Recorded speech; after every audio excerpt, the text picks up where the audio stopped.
All Hello. right. Hey there, Eli. How's it going? Good, how are you? Good, thanks. Hi everyone. We are live. Hopefully you are here for the Worklytics workshop, Visualizing Data Without Promoting Inequality. We're really excited to delve into what is a fascinating and pertinent topic for today. So I'm Catherine Coppinger. I lead customer insights for Worklytics, and I'm joined here today with our friend Eli Holder, who is a data researcher and practitioner who's done a lot of work in this realm. And I'm super excited to hear a little bit more about the work that he's done and how we can actually put some of these themes into practice in day-to-day visualizations and project work. Um, so yeah, Eli, you want to say hey to the stream? Hi, folks. Very excited to be here. Yeah, looking forward to it. Cool. So a couple of housekeeping things, and then we will dive right into the content.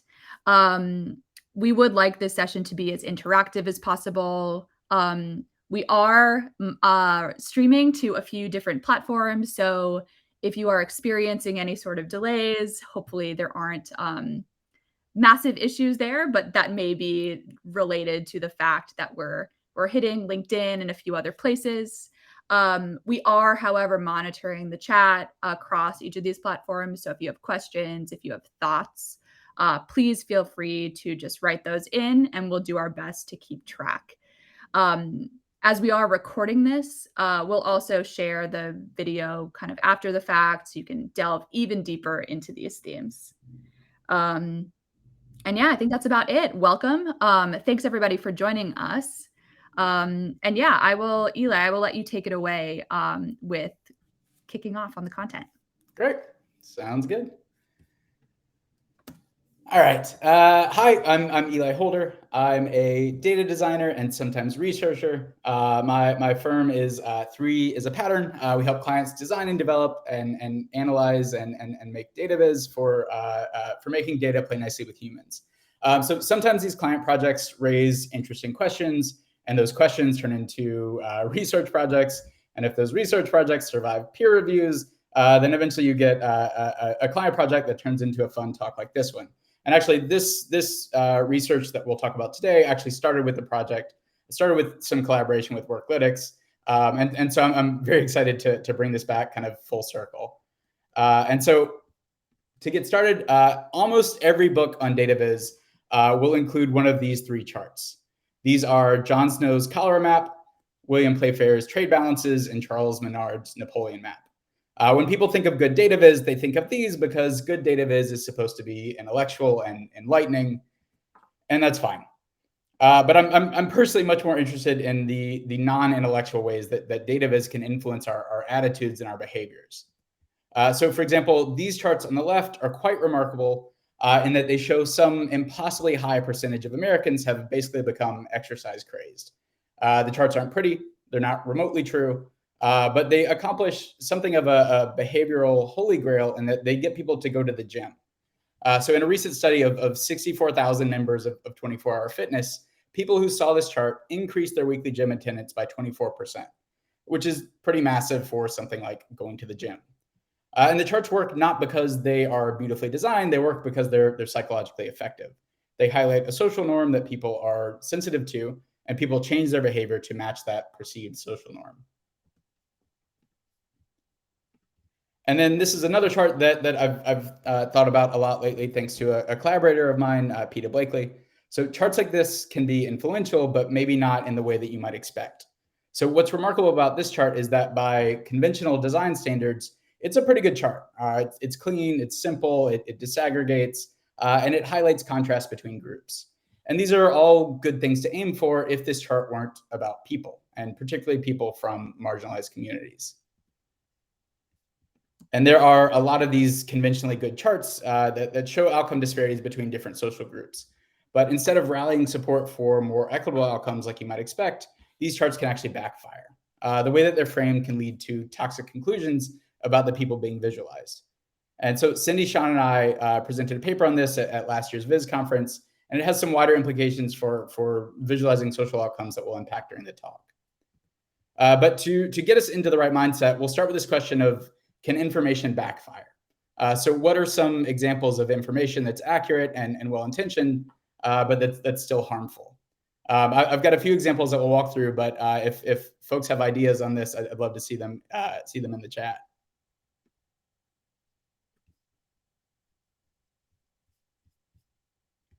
Might be a delay.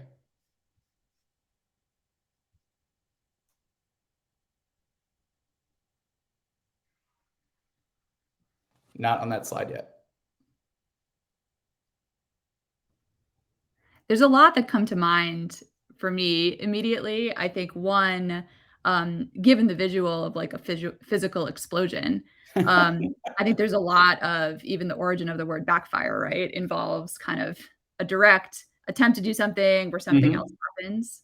And I think we see this kind of all over the place, really, in terms of like day-to-day life versus even in TV. I was watching Chernobyl, the kind Yeah. of pseudo docu-series recently, and this idea of like measurement of how high the radiation is. They had all these tools where you were able to kind of like calculate the measurement, but because it was unprecedented, the levels that they reached, the Uh-huh. tools only went up to a smaller level where like the intention was to measure it, but it actually ended up that it caused less panic than there should have been Right. because like the measurement What was it? The Geiger wasn't. counters had kind of a ceiling on them, something like that? Yeah, yeah, yeah, something like that. Yep. So I don't know why my head immediately went to that, maybe the explosions on No, the screen, I but mean, that's a good example, and one of the things that we'll talk about is how, like, the metrics themselves can be a source of issues.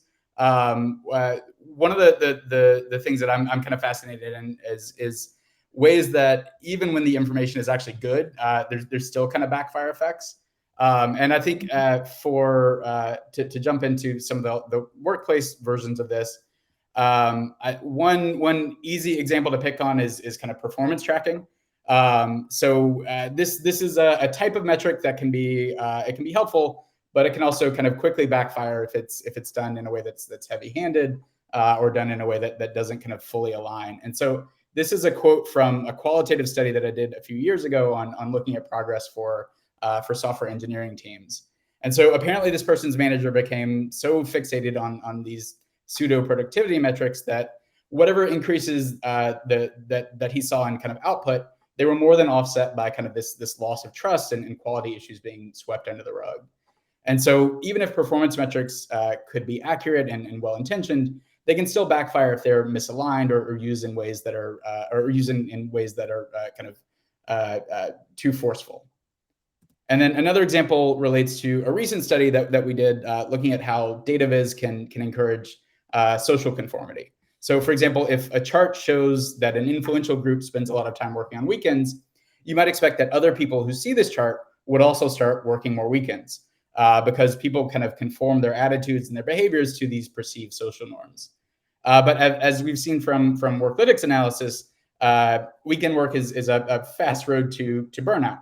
And so even though a chart like this might convey accurate information, it can still have toxic side effects that might lead to behaviors that eventually lead to burnout. And then kind of more relevant to our equity conversation, there's kind of a common belief that raising awareness of inequality will kind of magically help solve inequality. And that's not always the case. And so the concept of what you measure, you improve, needs some big caveats in this context. So for example, during COVID, some early studies found that the more that white Americans were aware of racial disparities in COVID outcomes, the less willing they were to support public health interventions. And there's some nuance to this, but in this study, they found that it didn't just erode support for more equitable outcomes, it actually reduced support for all COVID interventions, because it made it seem like COVID was somebody else's problem, and that other people could kind of escape it. And this backfire effect from comparing social groups isn't a new thing. So equity researchers will call this something like deficit thinking or deficit framing. And this describes an effect where highlighting outcome disparities leads to essentially victim blaming. So when people see that outcomes are different between groups, they assume that it's caused by some personal deficiencies of the groups with the worst outcomes. And so this stereotyping effect is what Cindy and I showed in our experiments, and we'll dive a little bit further into this. But our first big takeaway is that information can backfire, even if it's accurate and even if it's well-intentioned, and especially if you're using a bad Geiger counter like on Chernobyl. And so this is maybe the most important message that I think I can share, because ideally I'd like to make everybody just a little bit more anxious about putting new information out in the world, especially if you're not sure how it will be perceived, and especially if the information involves people from marginalized communities, because information can backfire in ways that are hard to predict. But what can we do about these backfire effects? I don't think that we necessarily need more rules about which charts are good or bad. And actually, a lot of common conventions can be harmful in this context. And so I think the more important thing is that we understand how information is perceived in general. And I think this is a question of psychology as much as it is design. And so we'll look at two specific concepts from psychology and see how they play out in data viz. And then in the end, we'll walk through an example using an interesting case from Worklytics. Any questions in the chats before we? Nope, I don't see anything. All right, let's jump in.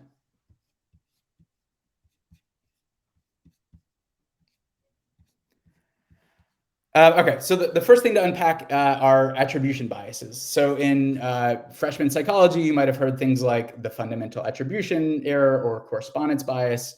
And these are concepts from social psychology describing how we form judgments about other people. And this is important because it turns out that even when we're just looking at charts about other people, a lot of these biases still apply. And this is core to understanding how something like deficit thinking can play out in a chart. And so we'll start here. So let's take a second to think about this chart on the left. This shows average hourly wages for 4 different groups of restaurant workers. You can see that, for example, Group A earns about $7 an hour more than Group B. But why is that? Why do we think that Group A earns more than Group B? Any guesses, Catherine? It's a good question. Maybe their role is different and they're more like senior managers at the restaurant or something of that nature. Okay. It's a good one. Anything else come to mind? It's possible there might be a performance related reason if it's tips. I don't know. I know there's a lot of research around how tips are or maybe aren't tied to how effective people are at their job, but there's at least some idea behind if you're working harder or doing more work, you might make more in this setting. So I think you've spotted the tension here of some of it's personal, but also like some of it's not. Some of it's related to external things. And so kind of what we're working with is that a lot of people will explain these differences in terms of these personal attributions about the people within the groups. And so, for example, you might say Group A earns more because they're harder working, or they have better customer service, or they smile more. And these are pretty close to real answers that we heard. But in reality, these differences might be more reflective of external factors like how nice is the restaurant, how busy is it in a wealthy neighborhood. And so deficit framing for data viz is presenting group outcomes in a way that encourages these personal attributions. It encourages blaming outcomes on people. And this is essentially a version of the correspondence bias that we talked about before from social psychology. And this is a problem because these group level personal attributions are essentially stereotypes. So if you believe these outcome differences are caused by differences in personal characteristics, then you implicitly believe in harmful stereotypes that people with worse outcomes are somehow worse people. And so we'll walk through an example of that in a little bit more detail. And so this is that same chart, but we're changing the colors to emphasize a purple Group A versus a blue Group B. And so you might look at a chart like this, and your first read is average outcomes for purple Group A are better than average outcomes for blue Group B. And that's accurate. That's a fine read of the chart. But a lot of people will go further and explain the differences in terms of these personal attributions. So then the takeaway becomes A has better outcomes than B because the people in Group A are somehow better than the people in Group B in some way that would produce these outcomes. And there's obviously nothing in the chart supporting a causal conclusion like that. Then the real damage is that if you believe that these outcome differences are because Group A is better than Group B, you implicitly believe that the people in Group B are somehow personally deficient. And that's obviously a problem because that's a harmful stereotype about the people in Group B. And so to put that in a broader context, the deficit thinking effect suggests that even though charts like these only show differences in outcomes, they can be misread as evidence for intrinsic differences between groups of people. And then in the context of workplace data, this risk can sneak up potentially in a lot of ways. So basically anything that could be interpreted as reflecting talent or effort or performance may subconsciously lead viewers to blame outcome differences on the people instead of things like processes or work environment. And that's obviously bad news if the groups are things like race or gender. But even if you're looking at organizational groups like teams, this tendency to kind of blame people personally might encourage mistargeted interventions like changing incentives or discipline when more structural or process changes might be more effective. And so we've walked through this conceptually. It's consistent with something like correspondence bias, but does this happen out in the wild? How big of a problem is it? And so these are our results from our last 3 experiments where we tested multiple different chart types showing outcome differences between groups of people, similar to the chart that we just looked at. And this chart shows the distribution of how strongly people agreed with personal attributions, like these outcome differences are because group A worked harder than group B. And you can see that this curve leans towards agreement. And the majority of people, 53%, agreed with personal attributions that blame the outcome differences on the people themselves. And again, since the charts gave no evidence for causal conclusions, this implies belief in a harmful stereotype about the people being visualized. And so then our next big takeaway is that charts showing differences in outcomes can be misread as evidence for differences between groups of people. And this also confirms that this deficit thinking effect can be triggered by otherwise neutral charts.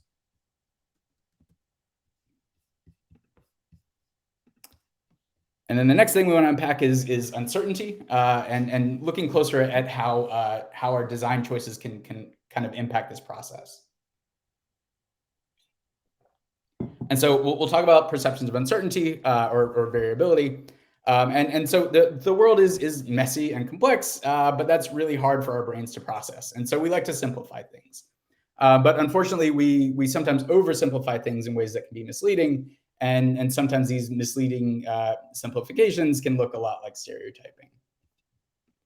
And so to understand how a chart might nudge somebody towards stereotyping, we want to start with what stereotypes look like in general. So for example, let's consider a stereotype that people in this purple group are especially high earners. And so stereotypes assume that within a group, people are more similar than they really are. And between groups, people are more different than they really are. And so the stereotype implies a distribution like this one on the right, where not only do people in the purple group earn more, their earnings are very similar. And therefore, all purple people earn more than all other people. But in reality, even if average earnings for people in the purple group are higher than average earnings for everyone else, the distributions will still look something like the chart on the left. You can see that earnings are widely distributed within groups, and between groups, there's a lot of overlap. And this will generally be true for any kind of social outcome, especially when the groups are based on something as loosely defined as race. And so then the next question is, could certain charts create similar misperceptions? And so we'll walk through another example. This time we'll look at earnings for 4 different groups. This distribution on the left is close to reality for something like income between racial groups for the United States. And again, you can see that there are a lot more differences within groups than there are between groups. And so if we take these distributions and plot them as a bar chart of average income for each group, we'd end up with a chart like this one in the middle. But when people see this bar chart, they may not imagine the distribution on the left. They may imagine something more like this. Without any indication of variability, it's very easy to assume that it's just not there. And just like with stereotypes, charts like these can create a false impression that people within groups are more similar than they really are, and that between groups, people are more different than they really are.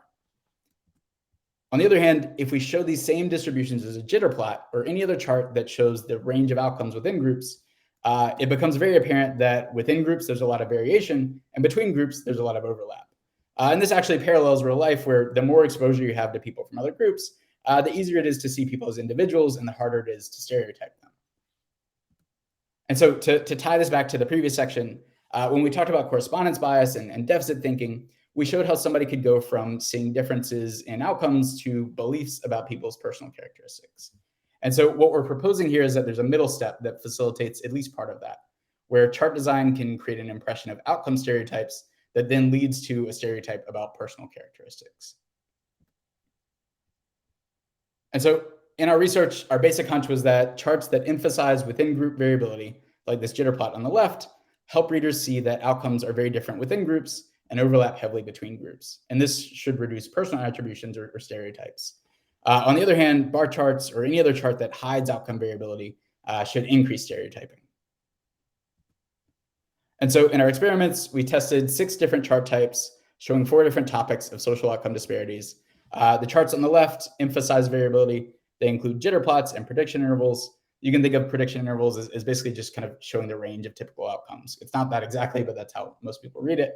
And the charts on the right hide variability. And these include bar charts, dot plots, and confidence intervals. And we generally confirmed our main hunch. Across the 3 different experiments where we actually compared high and low variability charts, high variability charts like jitter plots, prediction intervals, versus low variability like bar charts, dot plots, confidence intervals, we consistently found that the charts that emphasize variability reduce stereotyping relative to the charts that hide variability. And so then our next big takeaway is that when visualizing social inequality, design choices can reinforce harmful beliefs about the people being visualized, and these can look like stereotypes. The good news, though, is that this gives designers or chart makers or data communicators some control in these misperceptions. For example, by showing variability, we can reduce some of these tendencies towards stereotyping, and so we have some choice in the matter. And then we'll pause for questions in a second if any have bubbled up. But a few implications of this are that it can be really tempting to reduce outcomes into simple averages or easy sound bites, like group X works harder than group Y, or group X works 30 minutes more than group Y. And as communicators, especially when we present to executives, our instincts kind of push us in this direction. We value brevity, we value simplicity, but being overly simplistic robs readers of important context. And so not only can this lead to worse decision-making and worse outcomes for the business, it also makes social disparities worse by misleading audiences towards harmful stereotypes. And so employee outcomes are messy, especially in the context of big issues like inequality or systemic racism, and particularly in the workplace. And so rather than chase this false simplicity, our charts and our design should lean into the messy truth. And so these charts on the left are overly simplistic to the point of being misleading. And so when presenting group outcomes, bar charts, dot plots, confidence intervals, they all emphasize between group differences and hide within group variability. And this leads viewers towards worse decisions and toxic conclusions about the people being visualized. And so we should do less of these. On the other hand, charts like jitter plots, prediction intervals on the right, these show within group variability and make it easy to see how much outcomes actually overlap between groups. And this reduces tendencies to blame the outcome differences on people and makes it harder to misread charts as evidence for harmful stereotypes. And so when visualizing group outcomes, especially in an equity context involving people from marginalized communities, we want to do fewer charts that monolith people like these on the left and more charts that tell a more complex story, a more complete story like these on the right. And then next, we'll jump into an example from Worklytics. Catherine, any questions or any comments, ideas, thoughts, anything bubble up? Yeah, sure. So I'm monitoring the stream right now. I haven't seen anything come through yet from the group, but I have a couple I can throw your way.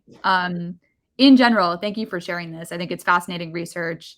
For me, someone who, in my past life as an analyst, did a lot of work in thinking about how best to visualize data. Some of this flies in the face of what I was taught and what I learned throughout that time. So my question is kind of about that, right? In the world where at least a lot of coaching I received was around simplicity and clean takeaways and ensuring that we're driving toward like a single theme rather than exposing some of this complexity. Mm-hmm. I've been curious how you would approach getting people to shift more in this direction.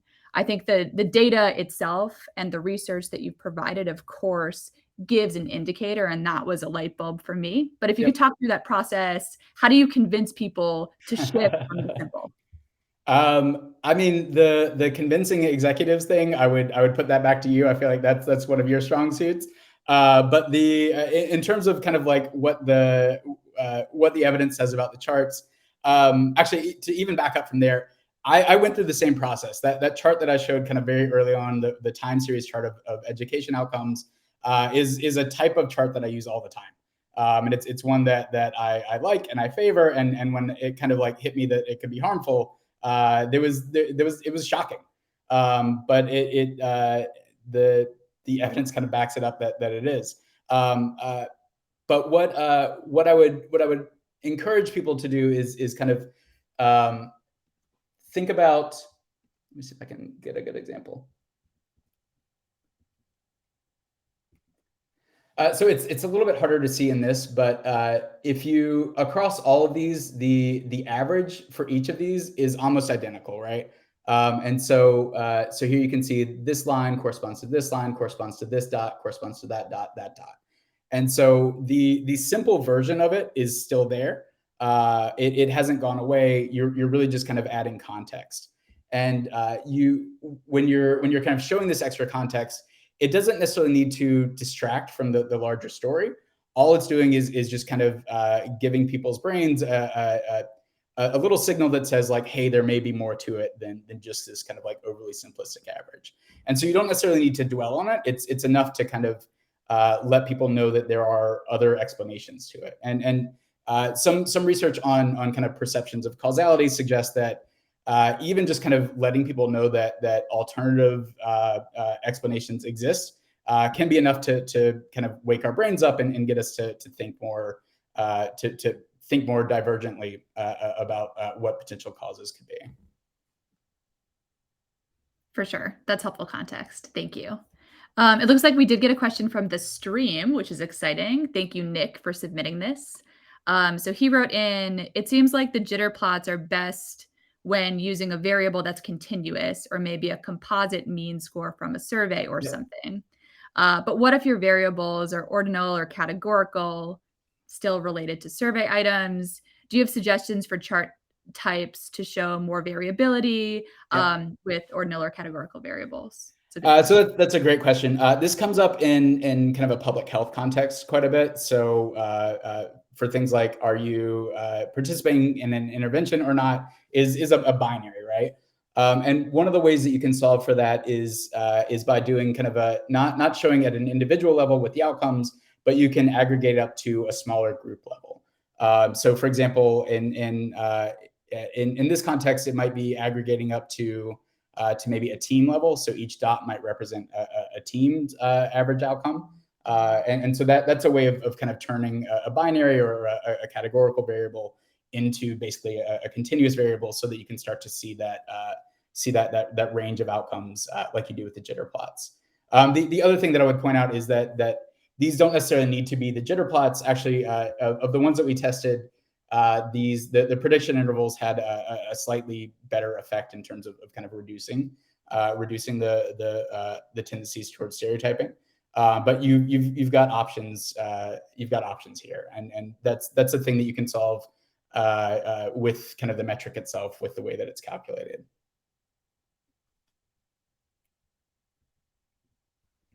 Good. All right. Let's should we jump into Worklytics example?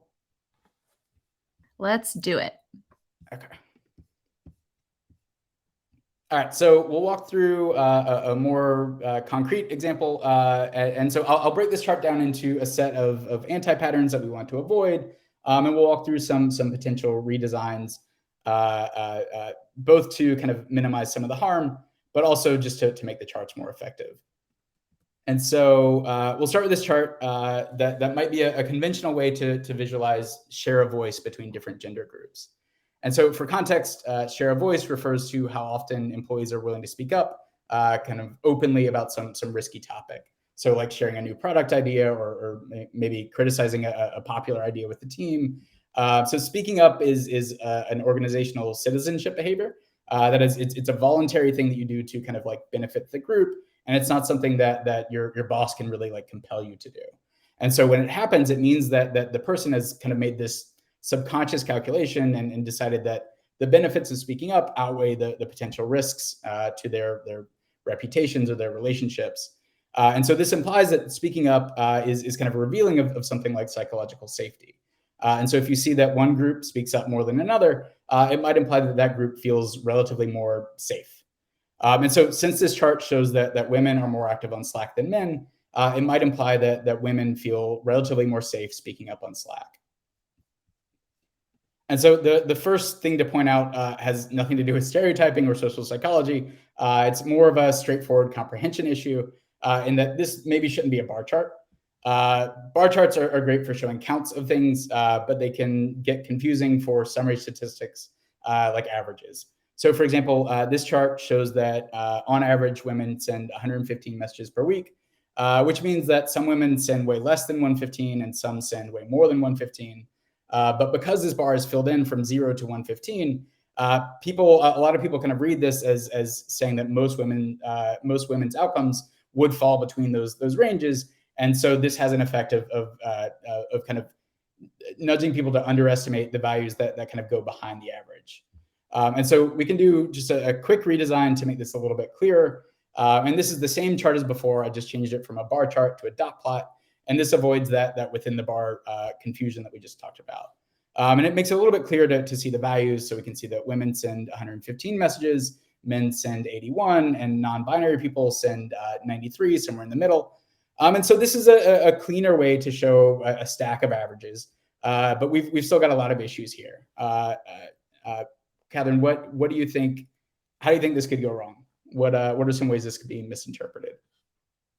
Yeah. So, I mean, based on what we've been talking about earlier, there could be some sort of perception about women and their differences in work style that's maybe unfounded that you get here. Like they're, I don't know, talking too much or something like that. Which, right, of course, like, yeah. Yep. So there's always an available stereotype. There's a couple other ones with this one too. So I think the first one is I think it's something like confusion or maybe complacency in this case because it looks favorable.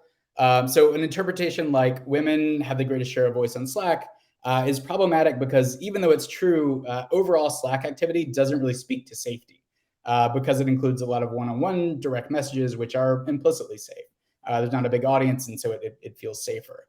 And so the metric here can be a little bit misleading. I think the second is stereotypes, like you just mentioned. And so this might sound like women like to gossip.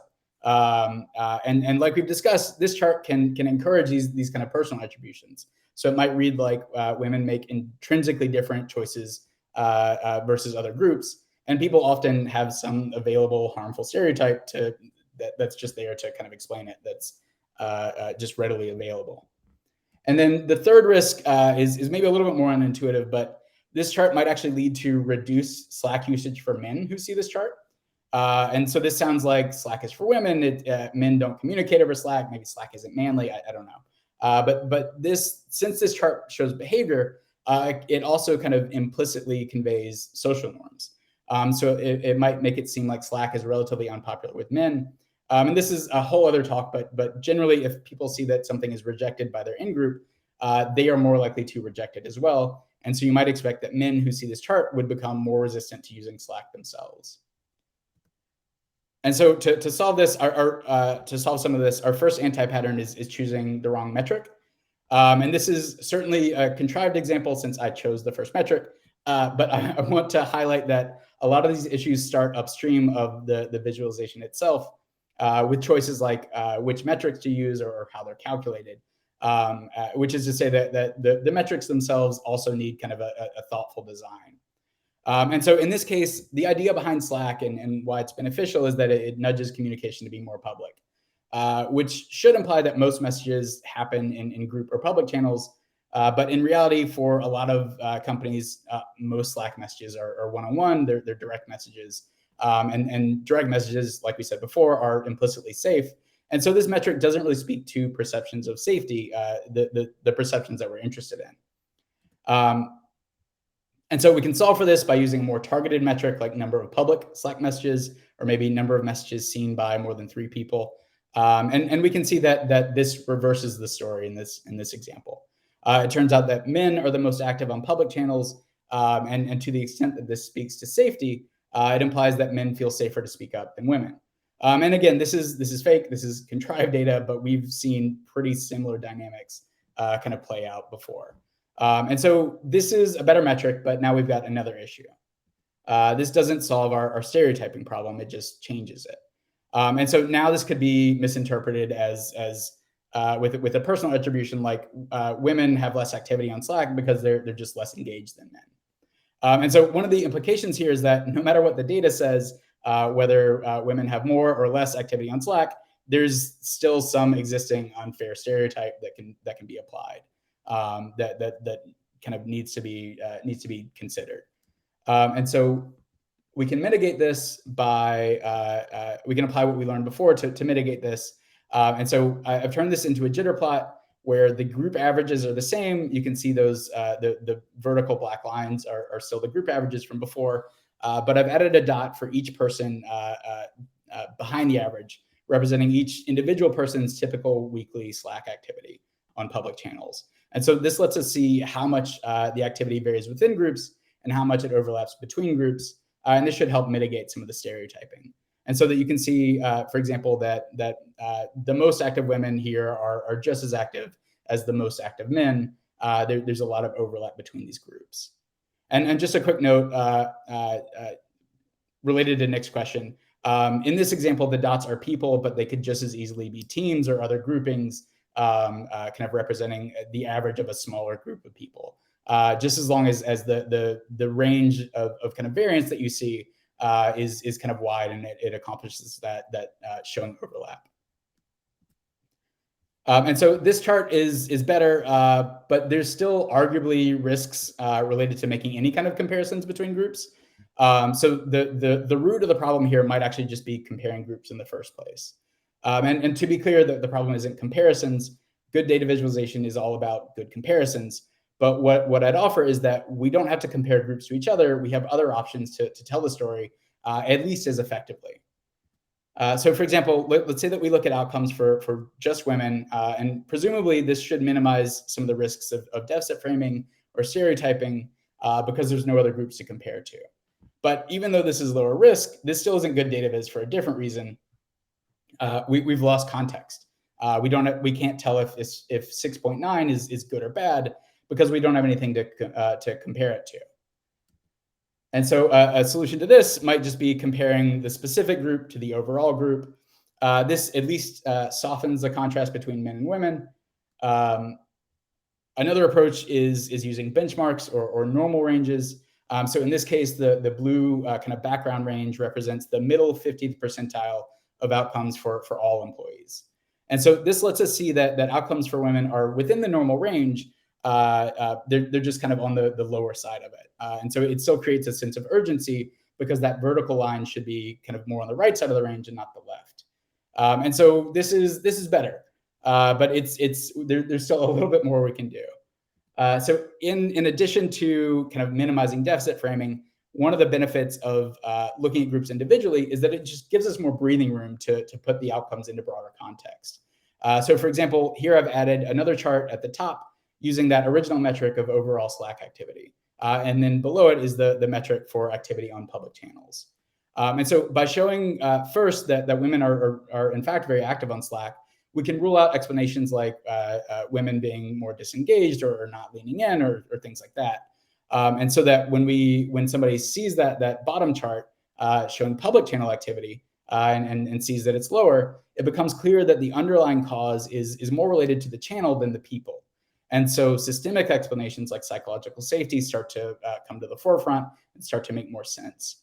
And so this is closer to the way that we should look at data from specific groups. So instead of comparing across groups, it might be better to just kind of explore different dimensions within groups. And so as a quick recap of that, we started with this bar chart on the left, comparing gender groups using a misleading metric. We fixed the metric, we changed it to jitter plots, and this gives us a clearer sense of what's actually happening and should help mitigate some of the stereotyping. And then we took it a step further by dropping the between group comparisons, no longer comparing men to women directly, and just looking at women specifically relative to a benchmark so we've got good comparisons. And this should not only mitigate stereotyping, it gives us room to more clearly explore the underlying causes. And in general, the more that we can show the actual underlying causes, especially if they're systemic issues, the less time readers will kind of waste blaming people personally. And so then our final takeaways are we want to check our charts against a few anti-patterns. One is mismatch metrics. Two is monolithing big groups of people. And then three is possibly avoiding any kind of social comparisons at all because we don't actually need them. And we've got other ways to kind of tell these stories that might be even better. And so this is meant as kind of an introduction. There is a lot more to this if folks are interested, especially for these areas. So program evaluation, public health, workplace analytics. And these are also areas where the risk of backfire from conventional designs is a little bit elevated. And so if these are things that are interesting, we'd be happy to talk about that. Also to plug my firm, happy to help through custom design or custom analysis. And if you've got just any other questions about it that we don't cover here, I'm always happy to talk about this through email or set something up. Feel free to reach out. And then finally, thank you to these people. Without them, this would not have happened. And thanks to Worklytics and Catherine for hosting me. Really appreciate it. Amazing. Thank you so much. Super insightful, lots to think about based on this. I will check the stream to see if there are any questions. But yeah, just fascinating research. And it's been interesting to learn more about it, as particularly in the context of the workplace and some of the analyses we do here. So yeah, I guess one question that we've shifted our there we go. Our faces got big for a moment. One question I had is a little bit more of a tactical one, just around like what are your favorite tools for visualizing data, especially for some of the jitters or the more somewhat complex visualizations. It's pretty easy to find a tool that can create a bar chart. But yeah, Right. what's your guidance there? I'm the wrong person to ask about this because I like doing it in code. But I think there are options for other platforms. Let me see if I can find.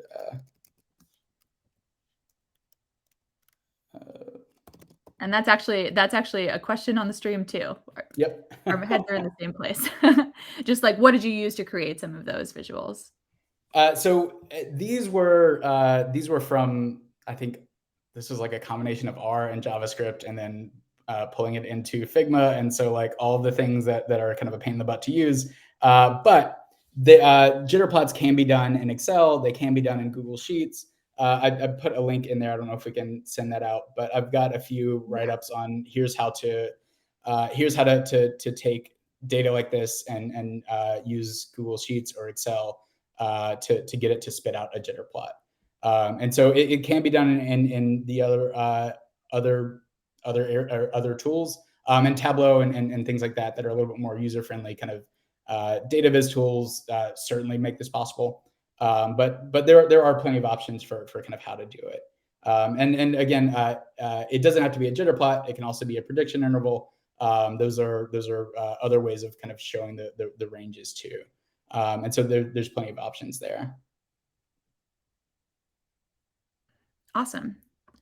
All right. I think that may be our last question for now. But thanks again, Eli. This was super insightful. People on the stream, thank you for sticking with us. I will say if this content is interesting, this is definitely something we're open to doing more of. Would love to delve into this topic and others kind of in the data visualization, more practitioner type insights. So let us know if you have further questions by commenting on the stream. Looks like we might have another question too. Could you say more about when it could be helpful to highlight a disparity? For example, if job retention or perceived work climate is worse among particular groups, and you want to highlight the differences in outcomes that require intervention. It's a great question, Michelle. Eli, thoughts? Yes. I'm lately of the mindset that we should default to not sharing, or at least not publicizing a lot of this stuff. And kind of if there's a way that the information can be directly impactful in terms of kind of changing a policy or helping out the groups in question, then kind of keeping it to those groups is always the kind of safer approach. But I think for the questions or the examples that you gave, yeah, so you can share it with if you keep it limited and kind of be respectful of privacy issues like that can be helpful. And then the parts that we just talked about before around you don't necessarily need to compare groups to each other. You can de-risk a lot of this by saying here's where this specific group that we're thinking about, here's where their outcomes are, here's where we think they should be. And so in the example that we walked through before, we showed kind of a normal range, which is here's where people here's where outcomes typically fall. But it's even more helpful when it makes sense to show here's the target range. Here's where we think these groups should be. This is where we want to get. We want all of our groups to have good retention, and so here's where this specific group's outcome is versus here's where we would like it to be. And that's a way of kind of getting this into a chart that's also a little bit more safe.